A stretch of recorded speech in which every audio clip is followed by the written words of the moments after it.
Good afternoon, Rotarians and guests, and welcome to the Hickory Rotary Club. Please join me in the Pledge of Allegiance. I pledge allegiance to the flag of the United States of America and to the republic for which it stands, one nation, under God, indivisible, with liberty and justice for all. Nathan, I forgot to ask you beforehand, can you lead us off in My Country 'Tis of Thee? Okay.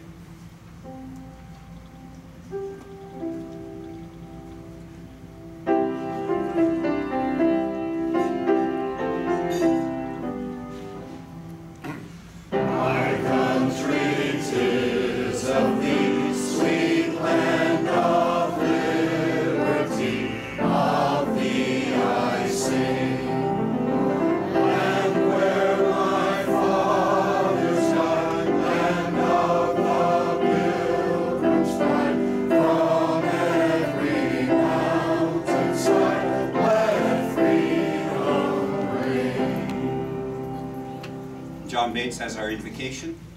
Let us pray. Oh God, we thank you for all of your many gifts to us, for the strength you give us to bear the difficulties. It's hot, it's dry, and we're uncomfortable, but you give us the strength to go through that. Help those people that are not as strong, that have more difficulty. Help us in these times where so much is going on to avoid the fear and the hate and to concentrate on what is the truth, what is fair to all confirm, and what is beneficial. Amen. Amen. All right, and you may be seated. We do have a song of the day, but you don't have to sing it. This beautiful lady, Vicki Ryan, is here, accompanied by Nathan Hefner. Vicki's doing a cabaret show this weekend in town, bringing it back. It's a show that originated in Hickory, and she's been living in Baltimore for a while. So, Vicki Ryan, ladies and gentlemen. Hello. Before I get started, I just want to let you know that Stages is about our childhood dreams, how they determine where we fit in life, what happens when we try to resist them. It's a musical comedy cabaret, and I hope to see you in the audience either Friday or Saturday night. Thank you.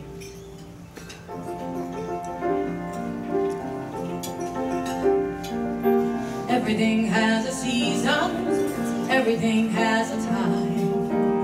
Show me a reason and I'll soon show you a rhyme. Cats fit on the windowsill, children fit in the snow.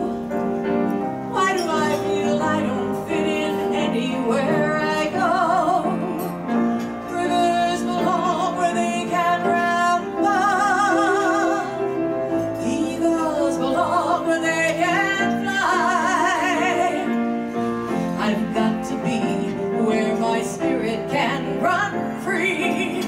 Gotta find my corner of the sky.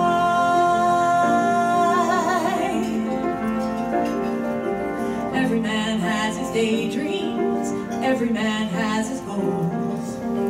People like the way dreams have of sticking to their souls. Thunderclouds have their lightning, nightingales have their song. Don't you know I want my life to be something more than long? Rivers belong where they can ramble. Eagles belong where they can fly. I've got to be where my spirit can run free. Gotta find my corner of the sky.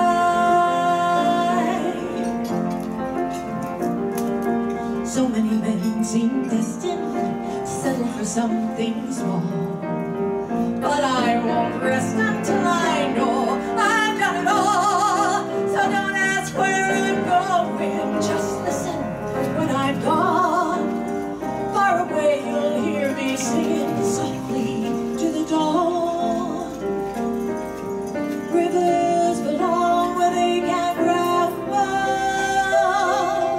Eagles belong where they can fly.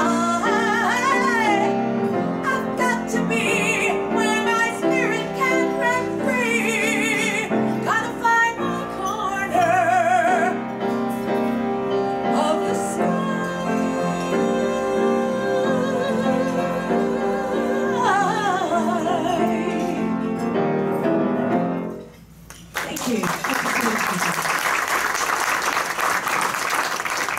Thank you, By the Vicki. way, Nick and Hefner. Yay, Thank you, Vicki. You have information on the dates and times of the show on your table. Jan Bodemiller has our visiting Rotarian. I'd like to welcome from Lake Hickory Rotary Club. Welcome from Lake Hickory, Floyd Lucas, Jim Whitworth, and Wayne Powell. And from the Newton Conover Club, George Moretz. Thank you, Jan.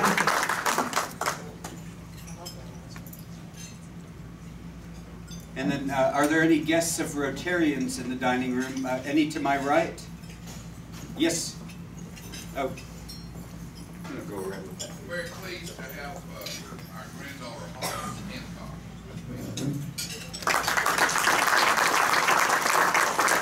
Down the center. Michael. I'm pleased to have, and Linda is pleased to have with me, John Heller, who's Executive Director of the Department of Social Services. He is also a Rotarian. I'm sorry I didn't get on the list. He's a great guy. Served a couple wards with him.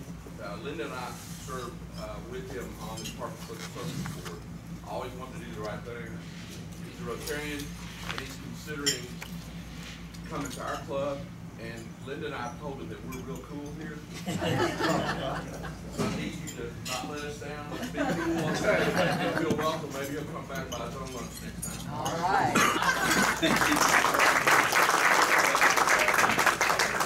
Any others down the center? Yes, Ann. Well, I wasn't smart enough to bring a guest, so our new president provided a guest for me. And that, Brian Sexter, if you would stand up, he's the one that does this for the wonderful music that we just heard. Special audience. That's it. And any guests to my left? Okay. All right then. Before we do announcements, I have a presentation to give. Our now past president wasn't with us last week for the induction of officers, so I have some recognition for you, Mark, if you please stand. Here's your past president's pin, your past president's name badge,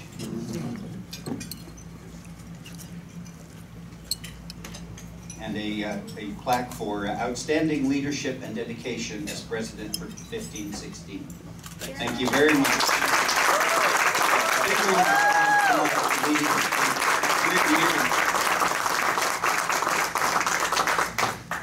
Helping negotiate the constitutional crisis that resulted in my being president.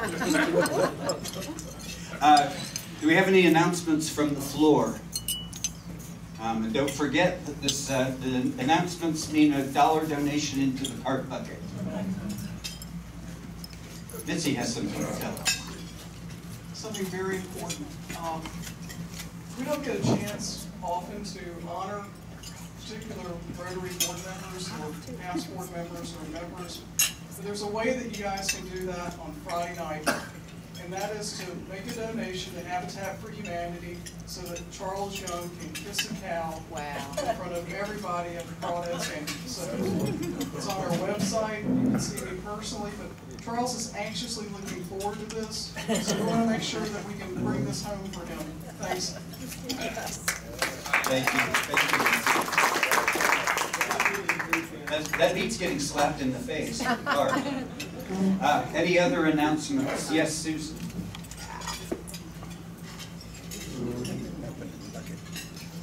Good afternoon, fellow Rotarians. Actually, this announcement is about Charles Young also. He is the newest addition to the board of directors at Exodus Homes. Thank you, Charles. We love you. You're an awesome man. Give him a hand. Look at all he does. Habitat, Exodus Homes. Susan, congratulations, Charles. Other announcements? There's a glare from the windows. I can't quite see. All right, thank you.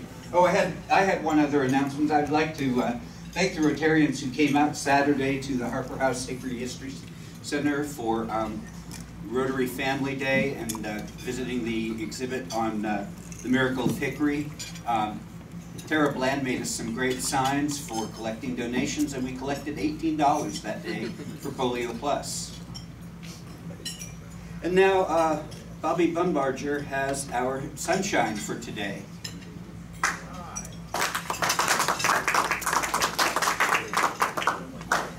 I'm coming your way, Bob.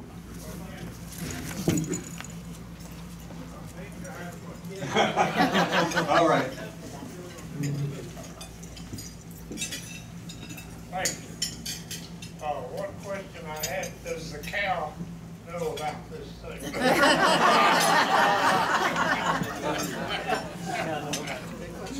It's a thorough cow. Birthdays, we had on the 26th, Dana McKee, and on the 27th, Bob Singletary. That's the birthday of both of them.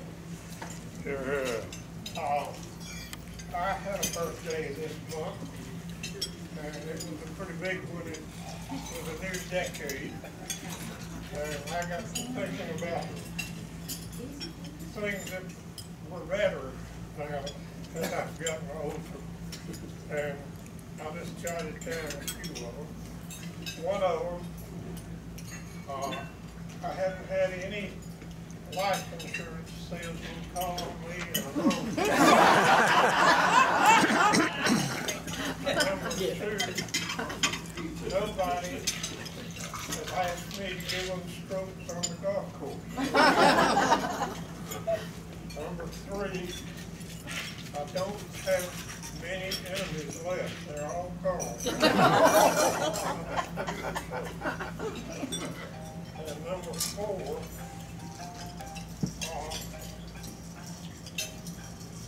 I haven't had any brokers tell me that they have a stock that's guaranteed to double in 10 more years. I don't have any of those. Now, I did have one problem that bothered me. Most of you know these former members, but I used to play golf with a lot of people, and I was thinking of Kieran Hunsucker and Jim Houston, Tom Maxwell, and of course the inimitable Earl Roberts. And all of them have been gone for a while. And it bothers me because they're all were sterling characters, and I know they've all gone to heaven. And I think they're up there sitting around talking about me. They're all up there saying, well, I guess Bobby didn't make the cut.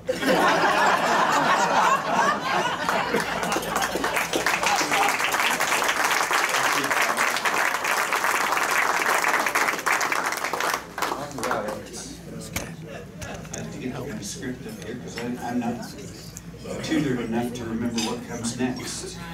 Ah, all right. And Mark Seaman has our program today.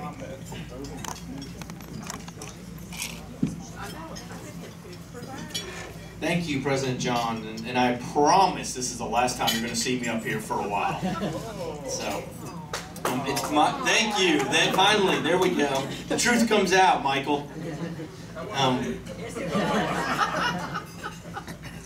My pleasure to introduce Margaret Day Allen today as our speaker. Not going, all of our pertinent information is on the front here, and I'm not going to read that to you. I do have a couple of interesting things. In addition to social services, she also works for both Catawba Valley Community College and LR. She, in the past, not anymore, okay, in the past. She's also an author of another book about folk art, When the Spirit Speaks, Self-Taught Art of the South. You got a clap over there. There you got a fan. Got a fan over there. And then also she appeared on the Antiques Roadshow on PBS. I don't think you were actually on the show, but you were there. You just didn't. They left you on the cutting room floor? I didn't have anything valuable enough with me. Nothing valuable. She didn't have anything valuable enough for her to get on the show, but she did get to go and see how that worked behind the scenes. She actually drove all the way to Orlando for that show to do that. So, with no further ado, I will introduce Margaret Day Allen.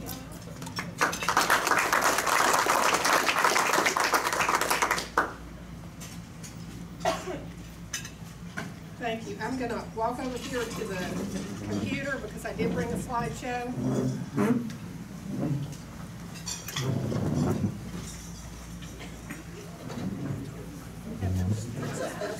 Okay, just give me a signal if you can't hear it.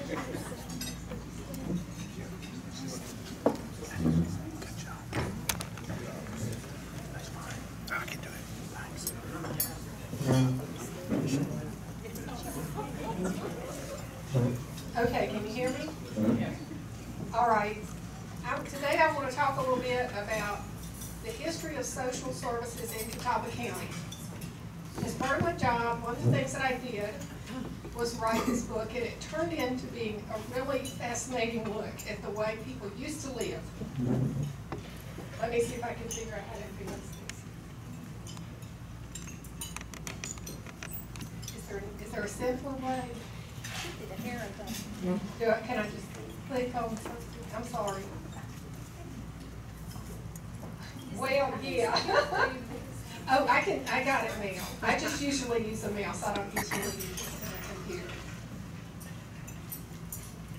Well, I did not start at the beginning of the Social Services Department. I started at the beginning of the county in 1842. And the reason was, you can better understand what we have now if you contrast that with what we had in the beginning. And taking care of the needs of poor people has always been something that the county's been involved with. That they did it in very different ways in the early days.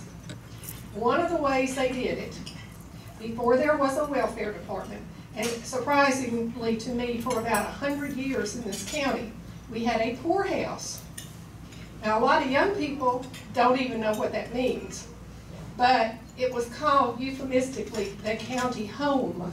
So if you know where County Home Road is, that's where it was. It's out there. It was out there where Sykes Orchard Home is today. And here is a newspaper article that was done in the 80s. These are the best pictures I could find. And at the top is the supervisor's house. He would live out there with his family, and he would run it. It was a working farm, and his wife was expected to cook the meals for everybody who lived there. In the middle is one of the cottages where the people who were sit there or who went there lived, and it was divided in half so that there would be 1 or 2 people on each side. There could be more if it was really crowded.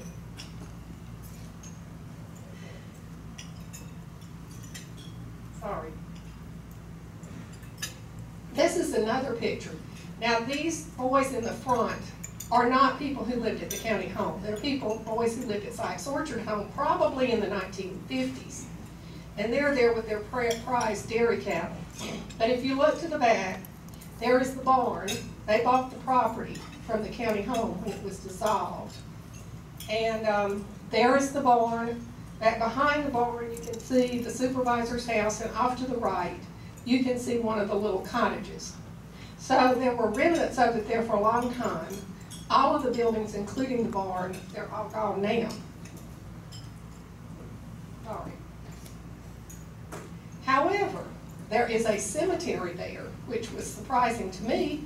But if you think about it, it's not surprising because the county home was there for about 100 years. And a lot of the people who went there because they couldn't work because of advanced age. So it was like every man or woman for himself back then. If you didn't have any relatives to take you on when you got to be the age or the disability where you couldn't support yourself, you might wind up at the county home. So a lot of them died there. And they're buried on the property. And those little homemade tombstones are homemade. They were made by one of the supervisors. There are probably about 200 or 300 people buried in this cemetery. We don't know where all their graves Another way, this picture doesn't really illustrate the point, but it was the best I had. Another way that people would take care of impoverished children or children from very poor families, usually children where the father had died and he hadn't left a lot of money to support his family, they could be indentured. Now, I had heard of indentured servants, but I had never heard of indentured children. But it was very common for a long time. If the family couldn't support the child would be sent to live with an unrelated family, and they would be basically their servant until they reached adulthood. Then they were free to go and live out their lives. This picture, however, was taken in a cotton mill in Newton in 1908. So you see that child labor was pretty common everywhere at that point in time. Now, one of the things that really influenced government involvement in social work was the Civil War. Because if you think about it, a lot of the men went off to war, they were killed, didn't come back, or they were seriously injured. And so if they came back, maybe they couldn't continue to run their farms. So you had a whole bunch of very poor widows and orphans who couldn't support themselves. So at that point, things, the government response got to be a little bit more in taking care of them. At this point in time, it was primarily the county, and to a certain extent the churches. But they couldn't take care of a long-term case. One of the solutions to poverty was actually the Industrial Revolution, because some of the earliest industries here were these cotton mills, and they would employ women and children. So a whole lot of people moved from their farms into mill villages, and sometimes it was the whole family, sometimes the father was still alive, but they just couldn't make it on the farm anymore for some reason. They would move to the mill villages, and they could rent a house at a very reasonable cost. And in the early days at least, everybody in the family worked in the mill. Now, by the early 20th century, people were beginning to question some of these solutions to poverty. They were thinking, sending people to the county home and expecting them to work when they were like 70 years old, that probably wasn't a really good plan. Indenturing children to somebody who might not be very kind to them, that might not be a good idea. But anyway, it took a long time for those solutions to change. But the state got involved. In 1919, they passed a law saying that every county had to have a director of welfare. This was our first one, Charles E. Hefner. He was a local politician. He was the mayor of a town that doesn't exist anymore called Highland. It later merged with Hickory. And he was a grocery store owner. So he probably did this job part-time. Now, our second director was a woman named Stella Price. And she was really gung-ho. She was not a political appointee. She had come from a very humble background herself, and she had a real zeal for helping the poor. She served from 1925 to 1929. One of her big projects was instigating the building of a TB hospital for children. Now you might think, TB, we don't worry about that too much now. It was probably the most dreaded disease of history up until the point when antibiotics were discovered. So the only treatment for TB was you could go to a sanatorium and you could rest, get plenty of fresh air, and eat a healthy diet, and maybe your immune system would ramp up and you would get cured. The problem was you were highly contagious, but it could go into remission, and then it could come back at any time in your later life. So she held a clinic. There was no health department, but she was a former school teacher. So she held a clinic for children who might have been exposed to TB, and she found an alarming fact: 22% of the children tested had been exposed to TB. Well, everybody got extremely alarmed, and the county built this TB hospital, and she was largely the one that instigated it.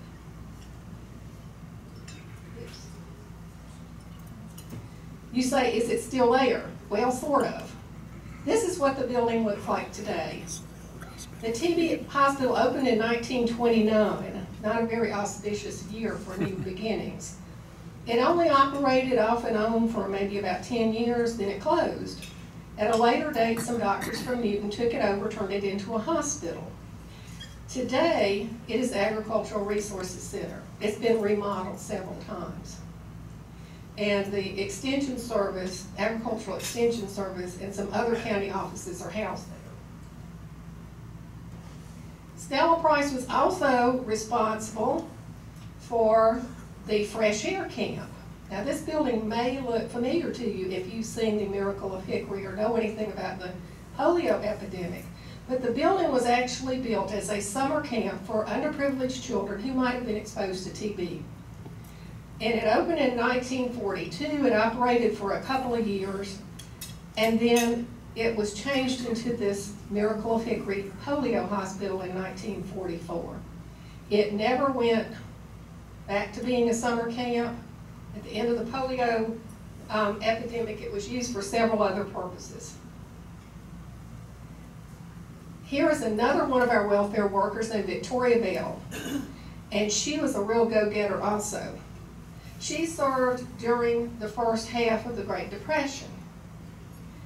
And the thing that I didn't realize or remember was that the New Deal didn't start right away.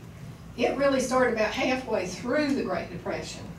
So people were really in need a long time before then, and the local government and the state government didn't have enough money to help them out.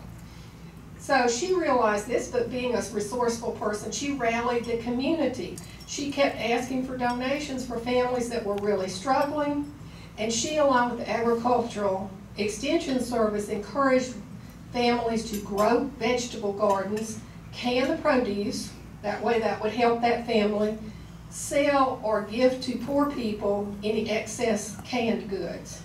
So that was one of her strategies for dealing with the situation. This is a picture that was taken before the Great Depression, but it's kind of interesting. This is a group of home extension agents learning home canning at NC State. And the man stooping there is from Hickory. I believe he's the one.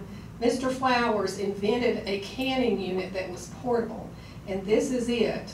And it's just like a little box, and you have a stove, or you have a fire in the bottom, and this lady is lifting out a pot of boiling water that had canned goods in it. Of course, when the Great Depression hit and we had the Social Security Act of 1935, that kind of changed everything, because that's when the federal government got involved. And that was kind of the beginning of the social work as we know it today.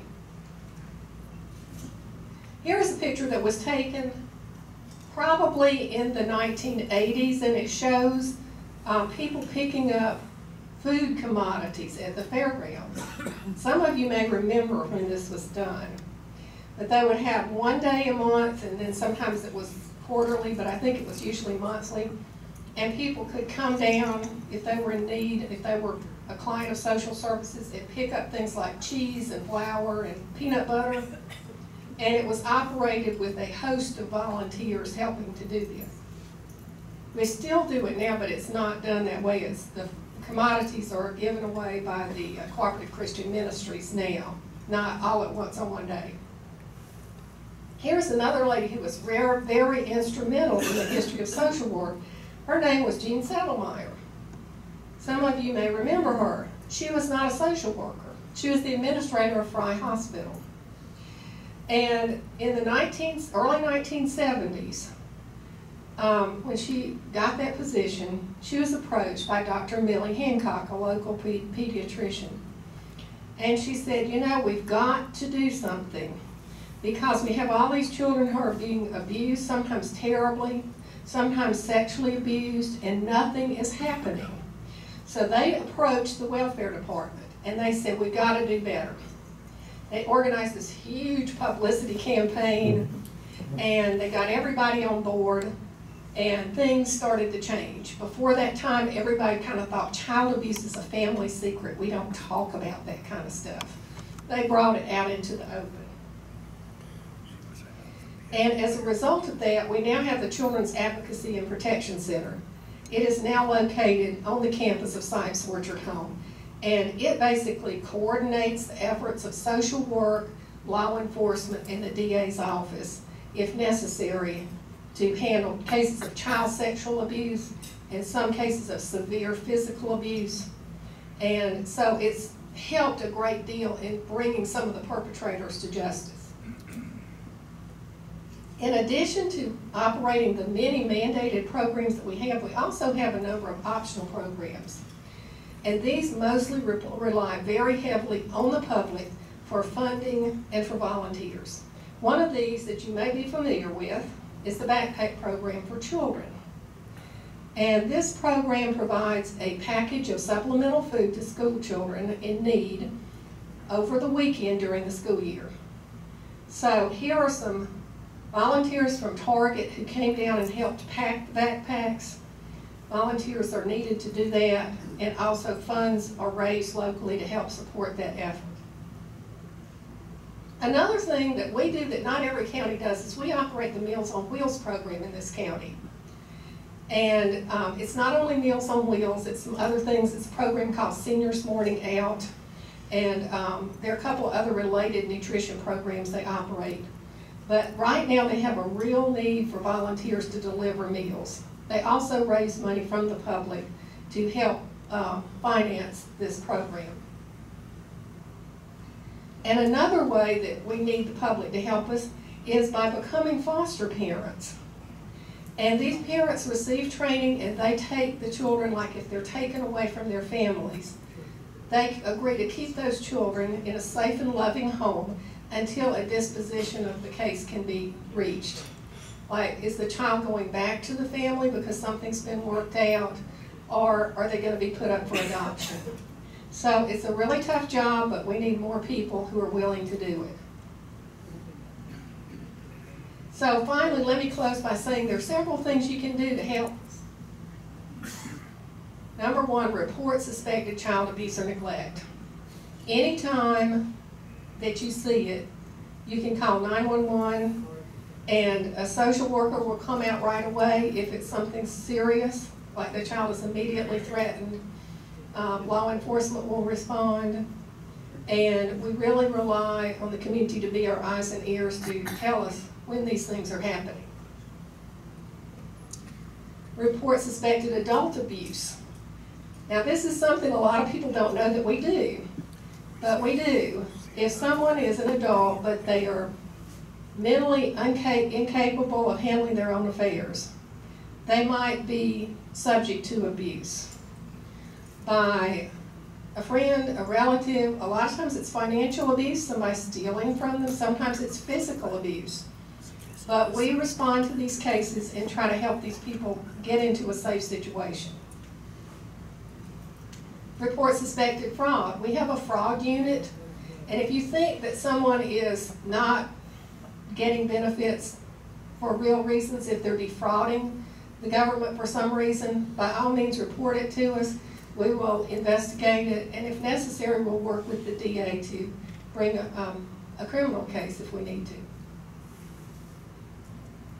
Volunteer to deliver Meals on Wheels. We're looking for volunteers. It only takes an hour and a half a month. We're also looking for companies that might could organize a team of volunteers. Volunteer with the Backpack Program. This is a very rewarding program to be associated with. Take the Darkness to Light training. And this is something that only takes 2 hours of your time. I will say it's very intense. It takes 2 hours, it's free, and it's a facilitated discussion and information about how to recognize and respond to suspected child sexual abuse. And once you get a certain percentage of the population trained in this program, which in our case would be about 6,000 people, attitudes begin to change. And you see more reports, and you see people, oh, this is how I could have prevented this. This is what I should do now that I suspect. Donate to one of our special funds. I've mentioned several of them. We also have others, like we have a foster children's fund that helps with expenses the government doesn't pay for, and so forth. Today, our department has come a long ways from 1919 when there was only one worker. This is our main building. It's behind Catawba Valley Medical Center. We have about 400 employees. And many of the programs have changed over the years, as you would expect. But our mission remains essentially the same: to strengthen with dignity and respect the quality of life for all citizens through supportive services and advocacy. And I have a few copies of the book here. The proceeds from sales of the book go into our various funds. The book is $20, and I would be happy to sell you one today, but I can't take a credit card. But if you would like to buy one later, they're being sold by the Historical Association in the old 1924 courthouse. Does anybody have any questions? Yes. Margaret, I do, and you may have said it. The site of the old county home there, is it protected in some way? Is it being taken care of? When the county home was closed, which was 1949, which I was surprised it was that late, the property and all of the equipment was sold to Sykes Orchard Home. However, because you can't sell a cemetery, the county still owns the cemetery. But Sykes Orchard Home owns most of it. I think they may have sold off a few parcels. But Sykes Orchard Home was just getting started when the county home was closed, and since it was on adjoining property, they bought all of the county home property, which was a farm. Yes. Margaret, one of the things that I remember when I worked at Sykes, we would go prowling through the cemetery in the barn area, is that a lot of those graves are marked like simple rocks. So Yes. you know that? There are a lot of graves that are unmarked, or maybe somebody just put a rock to mark the grave. This is basically because these bodies were unclaimed. The county paid for a burial. They did not pay for a headstone. The headstones that you do, is this working? The headstones that you do see there were primarily put up by different supervisors of the county home in the 1920s, if you look at the dates. And so the way they would do that, I talked to one of them's grandson. They had like a little mold, and they would pour concrete into the mold and then just scratch the person's name and date of death. Usually they didn't even know the date of birth. And so several of them, cared enough about the residents to do that, to mark their grave. But the majority of them are not marked. Does that answer your question? Anything else? Yes. Margaret, funding of the poorhouse originally, was it funded by tax monies, or was it nomination, or was it more community? It was funded by tax monies. They had a certain percentage, which was actually fairly high, I forget how much, of the property tax went to the support of the poorhouse. Margaret, there's one more over here. Yes.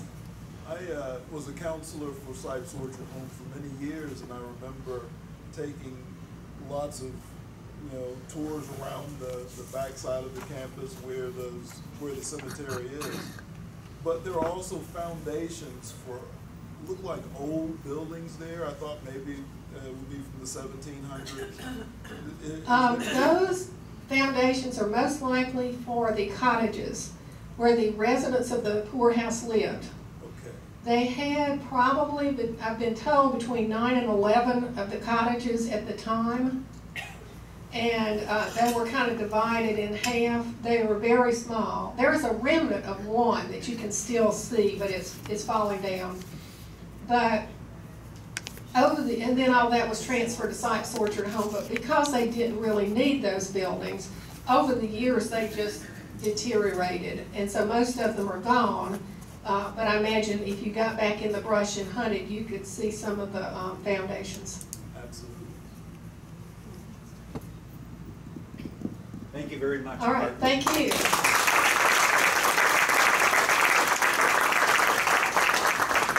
All right, before we get to the raffle, I forgot to read this earlier. We have a thank you card. It says, Dear Thursday Rotary, I would like to share my heartfelt thank you for the warm welcome you all extended me over the past month. What a wonderful group of accomplished professionals. Your impact to the Hickory community is powerful, admirable, and immeasurable. Thank you for all that you do together. Special thanks to my friend Charles Snipes for the Rotary introduction. Fondly, Terry Livingston.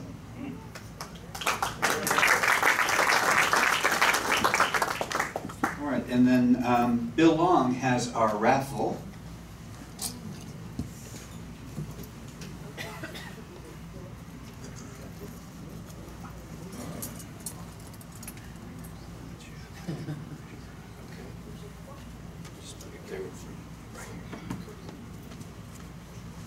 All right, so today we collected $55. There are 28 cards and 1 joker, and the total collection is $1,539. So, Margaret, if you would draw the ticket and then hand it over here.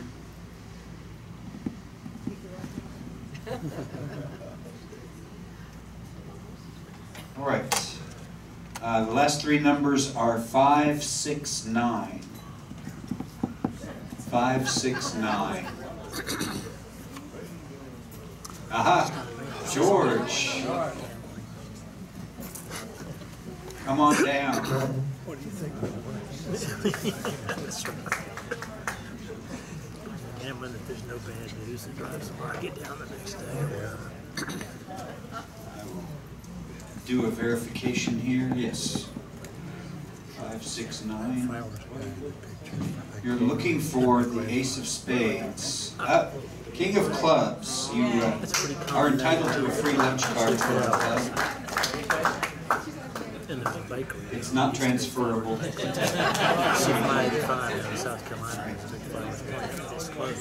All right. I want to thank all visiting Rotarians and guests of Rotarians for joining us today. I hope you'll come back again. Don't forget to go out Friday and help Charles achieve his lifelong dream of kissing a cow. And please remember to put spare change or dollars in your card buckets. And now let us close with the 4-way test. Of the things we think, say, or do, is it the truth? Is it fair to all concerned? Will it build goodwill and better friendships? Will it be beneficial to all concerned?